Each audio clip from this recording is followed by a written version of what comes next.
中華紅灣王景這兩天舉辦魚火節，也佇咧鎮海宮的廟埕烘蚵仔有上千人參加。雖然講拄着風颱北海低，不過今嘛中華這個沿海也是也無啥物大影響。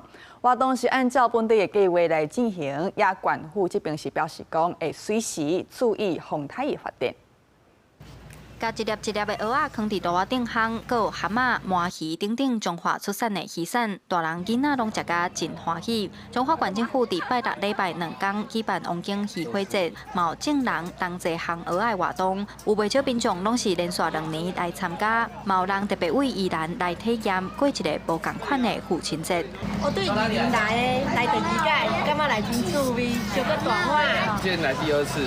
我覺得這邊蚵仔很好吃又很划算，也是從宜蘭過來嗎？對啊，那我順便過父親節，主要還是來吃鮮蚵的。中華縣政府表示，紅灣的珍珠蚵仔真出名，當地嘛保存台灣特有的海漁文化。今年王景魚火節已經是第22年，希望透過烘蚵仔、演唱會、甲宴會等等的活動，讓民眾來紅灣佚佗，認捌在地漁產特色，帶動地方的觀光發展。